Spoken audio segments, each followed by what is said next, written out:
So I had a neighbor approach me yesterday.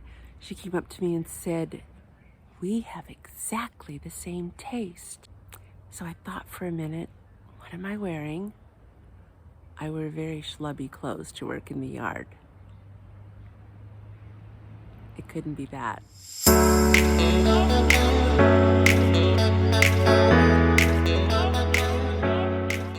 Hi, I'm Cindy and I'm tied to the tube. Welcome to my channel. Well, I figured out pretty quickly that the neighbor wasn't talking about a shared interest or taste in clothing. She was talking about my yard. She told me that she appreciates my garden, and she actually kind of defined it for me. She said it was a, let me see if I can remember, a English woodland meadow cottage garden. So I appreciated that. I hadn't really thought about what style I have. I appreciated hearing a nice word. She's not the only one that's stopped to tell me. If I'm out working, I usually get neighbors stopping and letting me know that they appreciate it. I can't help but think, well, yeah, I would appreciate it too if I was one of them, because everyone here keeps their properties in very beautiful condition, and we were a bit the eyesore of the neighborhood. So I'm sure they're glad we're not dragging down property values anymore. Well, the great news is I've finally been able to plant out the pine curve border. If you've been following me for any time at all, you know that that's been weighing heavily on me. It's an area under pine trees. It gets a lot of drop from the trees, both of pine cones and pine needles. And we have a very tenacious, horrible grass that was running rampant in that area. So during the heat of summer, it was a project we were not keen to work on. But we've had a bit of a false fall kind of trying to sneak its way in. And so with the cooler days, we were able to get in there. My husband did the heavy lifting. He dug out all that grass. I went in behind him, got a lot of the roots and runners that go underground. And I did a video about that, but the great news is it's all planted out now, and I'm so happy. So I thought this month what I'd do, something I haven't done for a while, is do a proper, full front garden tour. So come along. Well, I thought I'd start this video out the way I did some early videos, with a long shot of the house. The parking strip and the entry pathway are still not done. Isn't it funny how when you get one area done, it makes you painfully aware of the areas that are not done? So here is the beginning of the pine curve border. I've added a little hose guide at the corner because now I have to haul the hose down here. We don't have irrigation. But I found a flat of a lime-colored sedum. It reminds me of lime coral sedum, except the leaves, or I don't know what they're called, the little, yeah, I guess they're the leaves. The leaves are much smaller, much finer. And then I've got I can't exactly remember the botanical name of this plant, but it's a morning glory variety, and it's called Blew My Mind by Proven Winners. I'll put the name on screen. And same thing here, I've got pentas. There are two different varieties. So this one that I'm showing you right now was a light pink, and it was large enough with two main stems that I was able to split it into two. So I was happy about that because I like the way that looks. And then there's a darker one in the back here. And the darker one does grow slightly taller, slightly larger than these lighter ones. So I think that that's going to give it a good interest. And then down here I have a little lantana. And again, I don't remember the exact name. I have the label, so I'll put that on screen. And then I added meadow sage. I have two plants that I found on clearance. There's one here, and then back by the stepping stones, there's another one. And then I have three golden euonymus shrubs that I've planted in a little bit of a drift here, and an azalea right there in the center of the walkway. And it's a pink blooming azalea, but I do not remember the name. Again, these are all new plants. I don't do well with plants that I've even had for a while, so certainly not going to do great with new ones. This here is a creeping phlox, I believe, or a ground cover phlox. It's called paparazzi. That one I do remember. and then a pink sea thrift here, and then a lime coral sedum. And then the, I guess, focal point of this area is this pink crepe myrtle, and it's a shrub crepe myrtle. And then down here I have another plant whose name escapes me. I bought it at a nursery in our area that specializes in native plants, and I believe this one's a native plant, and I believe it's a nettle, but I'm gonna have to put the name on screen. And then down here is a little heather. I showed it in a previous video. It was mostly dead, but it had a few little green leaves. So I've trimmed it down to the little bit of life that was left in it, and we'll see if it makes it. I found a salvia that reminds me of an annual salvia, but it did say perennial on the label, so we'll see. And I hope it's a pink bloomer, because the photo on the label was red flowers, but I was really hoping for pink, and there was one little bloom left on it that looked like it had been pink. And then I finally moved it. I moved the Truffula Pink Gomphrena over here, and I've trimmed it back. And then I added a pink Indian hawthorn back there, and I moved a pink hydrangea that was formerly over where the pine border meets the office bed. I had two hydrangeas that were kind of too close together, so I moved one of them over here. And I have a little Cleo. I don't remember the name of this exact species, so I'll have to put the name on the screen for you.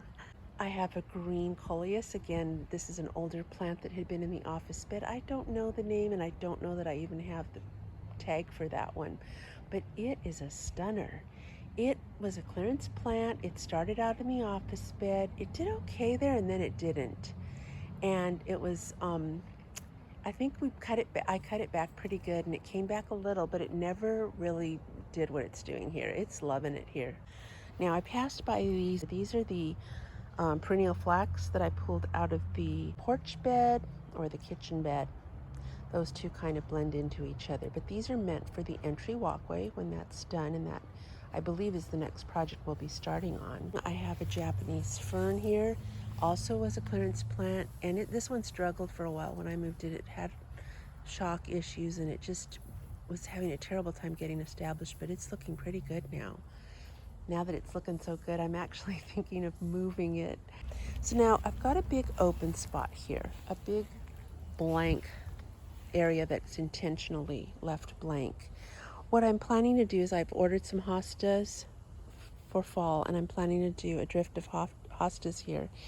And I'm also considering in addition to moving the fern, I'm considering moving the columbine and pardon my nails, I was gardening with gloves, but they still got icky, and the liriope. I'm planning on possibly moving all of this stuff out of this area, and what I'm thinking of doing is moving I think they're called Autumn Sensation azaleas that are in the porch bed, but I think they'd be stunning over here just because of how this bed's coming together. So I wonder what you think. Let me know. And I don't know where I'd put the columbine if I do that. I know the liriope I'd probably just move forward, closer to the brick. This is an azalea. I've had it for quite a long time. It blooms red. It's doing so much better than it was doing when it was in the office bed. This may look familiar. This is a white azalea that was in a pot on a bench in the office bed.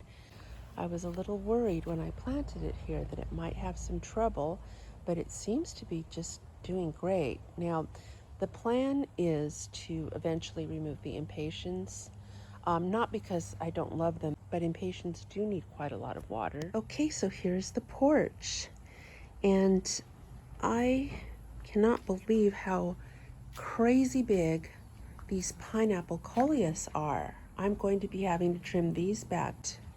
They're just loving it here.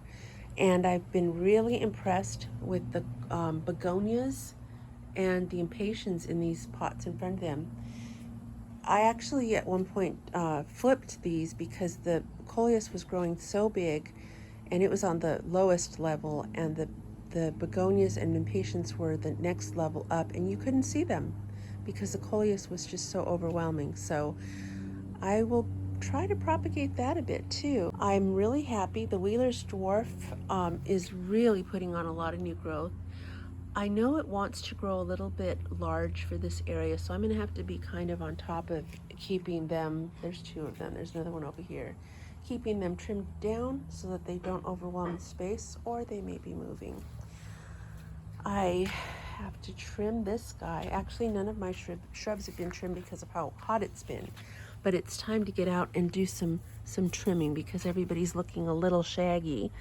This is a soaker hose that was originally going to be intertwined among these plants so that I could just soak it at length, but unfortunately it's cracked.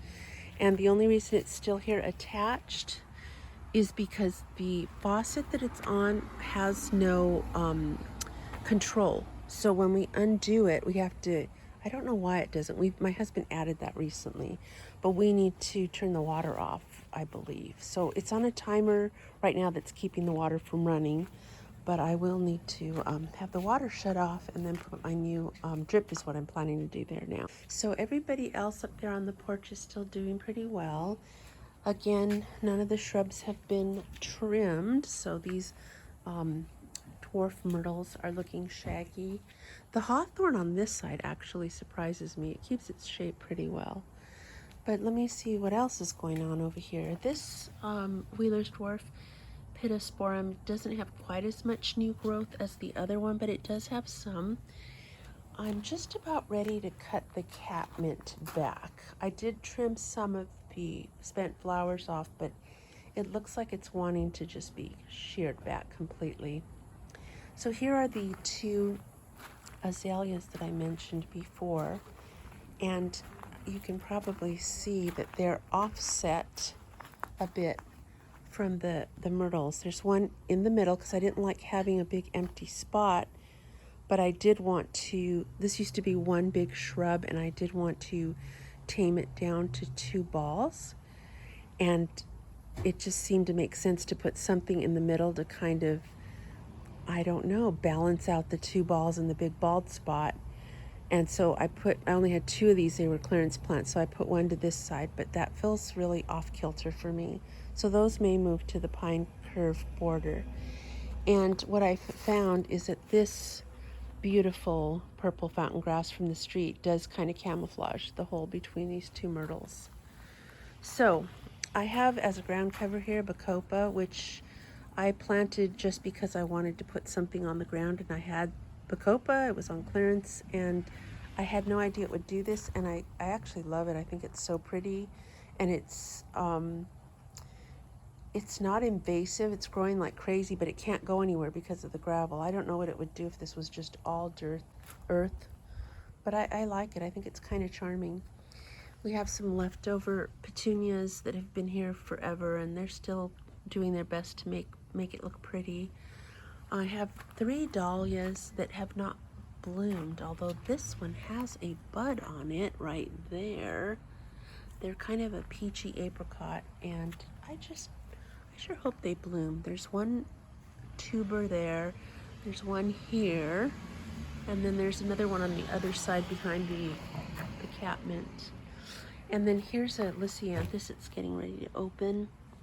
I've not been doing really well with my lisianthus. They've all been kind of getting crispy and yucky, and here's one that's not looking so good. I've had a couple that have just gone completely yellow, and I've cut them down to the ground. I think I pulled the first 1 or 2 out, and I started thinking, no, I'm just going to cut them to the ground. Maybe they'll come back, who knows. Then around this corner, this is where the perennial flax used to be, and in its place I've put the rest of the lisianthus that I planted recently. These are a different type than the ones I just showed you. These are shorter. They're called Florida something. I'll put the name on screen. So this is what the older lisianthus, the mariachi mixes, start looking like. That one had buds too. That makes me kind of sad. So I'll probably be cutting that one back soon. And then here's the carnations that I recently moved here. So this whole area looks a little bit better in the sense that it's not spindly and kind of overgrown, but it's got a little bit of a raggedy appearance because these plants are coming back from struggles. I didn't mention that these three short Lysianthus had been in their little pony pack too long in some heat, and they got a little bit battered down. So I'm hoping those will bounce back. Then back here, I've planted the boxwoods. Those had been in pots for the longest time. I initially thought I was going to do a row across the back, but I decided to kind of follow the line of this little path to nowhere. So they're in a bit more of a curve, and my plan is to hopefully make them into like a little hedge. That way they'll provide a backdrop for the iceberg roses right in front of them. So down here are the rest of those Lysianthus, the short ones, the Florida ones, and there's one left of the mariachi mix back there. I've got some Peter Pan agapanthus that's in the ground, I don't know, since about June, so it hasn't flowered for me yet. And this is a lily of some type. I can't remember the name. I have to put that one on screen. I've got bacopa in this pot with a boxwood that needs trimming, and a couple more boxwoods in these little pots here with some ivy, underplanted with some ivy. This one's still looking really good. They both had a really full underplanting of ivy and looked great, and I trimmed the ivy, in fact, because it was so long it was just going crazy. And I put the ivy in water to root it, and I'm really glad I did, because all the ivy in this plant bit the dust. So what you see in here are the rooted cuttings that I took out when I trimmed them, and so it's going to take a while for this guy to catch up with the other one. I have a little creeping fig that I've made into a topiary. It's finally starting to look filled in, and I actually trimmed it for the first time. And the arborvitae's looking great. The impatiens look lovely. I've got some suckers to take care of back there from the bougainvillea. This is a plumbago, and it's not really blooming too much now, but I just love these little blue flowers. This plant here can be a bit of a thug. It grows in a lot of big areas in our neighborhoods. It grows where people want to just cover a lot of area because it apparently grows fast, and it blooms really pretty, so I'm glad to have it in a pot. This is an ivy geranium that I really like for its delicate color. It's just really, really pretty, and it feels very old-fashioned to me. I like that about it. I need to treat my bird bath yet again. That seems to be an ongoing refrain. I have down here some sedum. There are some hollyhocks that are kind of hard to see back there that I started earlier this year. They probably will not flower. There's another one back there. They will not flower till next year. Over here is kind of a jumble, and I'm going to try to address that in the fall because I don't really like how everything's just kind of all over the place. Oh, look at this little guy, hard at work. Oh, good for you, little bee. I appreciate your pollination efforts. So these tall stalks are liatris, and I really enjoyed those this year very much. I, in fact, just bought a bag of bulbs or rhizomes, whichever it was, corms maybe, for more of these, but where I'm planning to plant them is in the pine curve border. Down here I've got several different kinds of salvia, and this is a perennial salvia, but I've also got a little annual salvia down there. This one's pretty much done. There's a little bit left on this side too. I've noticed that the sedum is starting to make new little buttons, so I probably need to trim back what's left here. It's not looking too great anyway. My sweet pea shrub has just impressed me no end. It grew about 3 times larger than I ever expected it to. It's looking a bit leggy now. It's actually opened up to the point where I can kind of see where the central stem is. For the longest time, I didn't know where to water because I couldn't remember where it was. So I'm going to be trimming that back. I think when I get to the end of October, I'm going to trim a lot of my perennials back to almost nothing and let them regrow for the next year. The lamb's ear is looking pretty good. And I have this foxglove that's bloomed and finished, and I don't know, am I supposed to dig it out now? I don't know that it's going to bloom again. They're called biennials, and I'm not sure if I'm understanding it right. I thought that they put on foliage the first year and then bloomed the second year, and I don't know if they bloom again after that, because I hear people talking about spreading seed when they bloom. I have a little Lilliput zinnia right here, and it's looking like it's ready to bloom. These are vinca, little vinca, and they're all volunteers. Can you believe that? I can't believe how many of them have come up, and I love that there's just one little silly pink one that put itself here. I remember having that pink one planted here, and it just wouldn't live, and I was so sad because I loved the color. So I'm happy that I have one little pink one. Here's some tuxedo cat. Here's some Angelonia, a purple Angelonia, a near dead clearance plant that has come back to life. I have some Mexican sage. Is it sage? I think so. And another Angelonia. This one's a taller variety and a raspberry colored. Here's some more Lilliput zinnias. These were grown from seed. And then as we come down here, I've got some Dusty Miller, and it's being pushed all out of its way with the the sweet pea bush. Down here, a few of the Evening Sensation petunias that I grew from seed are just struggling along. And then I have these yellow Yosemite petunias also kind of struggling. They haven't bloomed for a little while, and they're looking pretty crispy. May have to pull those out soon. This here is a salvia, as is this. And I have a rosemary here. And I have the little boxwood that I trimmed into a triple ball topiary. I have some mondo grass here. And these two pots, I have two identical pots on either side of my garage.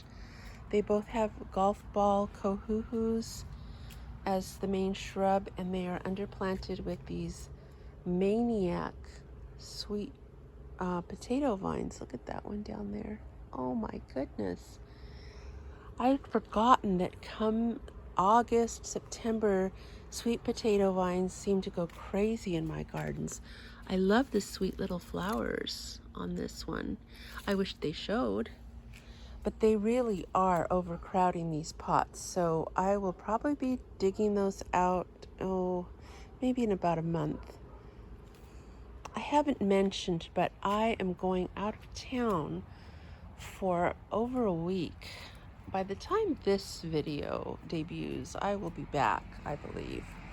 But I'm going to Portland to visit a friend, so I will put off a lot of these jobs till I get back. I did finally thin the coreopsis. Not thin, that's not the right word. I removed part of the coreopsis. These were grown from seed, and look at how thick this is. This is way too much coreopsis. But I have not taken the time to come dig them out because I've had so many other things to do. But I realized they were totally crowding out this new little buddleia. This is a Pugster buddleia, butterfly bush. And so I took out a large clump that was right here, and to my surprise, more vinca volunteers. But I'm happy I did it because I am so pleased to be able to see the buddleia. Now, what kind of little guy is this? Some kind of grasshopper. He's probably eating things. I have a little bit of a lime sedum down here and some creeping jenny. And then over here I've got a rock rose, Little Miss Sunshine. It's supposed to bloom in the summer. I don't know what part of summer because we're in summer now and I see no sign of any flowers. Maybe it's going to take some time. You know that old expression, the first year they sleep, the second year they creep, the third year they leap. And that's what they say about perennials. So maybe that one's sleeping this year. I did cut back my Prairie Sun Rudbeckia, but I have another flower coming. Ooh, so pretty. And then Over here I have some Speedwell, Veronica, and behind it is a meadow sage that is looking the worse for wear, very chewed up. We'll see if that one bounces back. I have some more coreopsis right here, and another Vinca volunteer, white, and I see another Vinca volunteer. These are probably all going to be white. And then this is the second, did I mention already? This is the second of 3 parts that I cut a purple fountain grass into. So I cannot believe, when you look at how large this is and you look at how large the one back there is, that those are 2/3 of a clearance plant in a 1-gallon pot. It's kind of mind-boggling. Here's my sunshine ligustrum, looking so beautiful and so bright for summer. Now I know that it does need that sunshine to look beautifully bright. My powwow wildberry echinacea still looks pretty. It doesn't have quite as many blooms as it did, but what it's got still looks very cheerful. My fuchsia, I don't remember the exact name of this one. It did not bloom. I'm debating whether I need to put that one in the ground.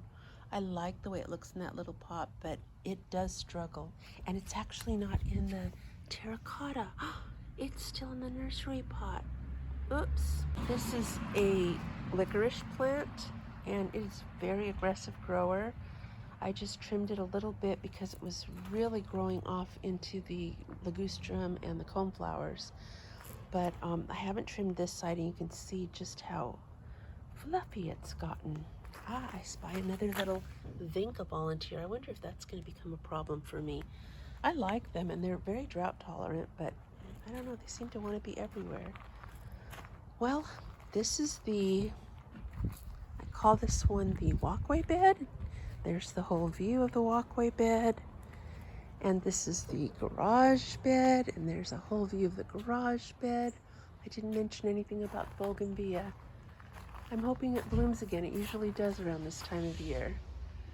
And I have this lovely redbud that's starting to drop pods. I'm finding them everywhere, but I don't worry because they're hard to germinate, so I know it's not going to grow new trees from the pods. But here's a good overview of the kitchen bed and the porch bed. And other than my shaggy shrubs, I'm really happy with all of this. And I thank you for checking out my video. I hope maybe you found some new plants that you can check out and see if they'll grow in your zone. I hope that maybe you've got some ideas. I like to watch YouTube videos. I get a lot of great ideas from them. And if nothing else, I hope that you got some encouragement that you too can take something that's ugly or neglected or overgrown and whip it back into shape. Thanks again. I'll see you next time.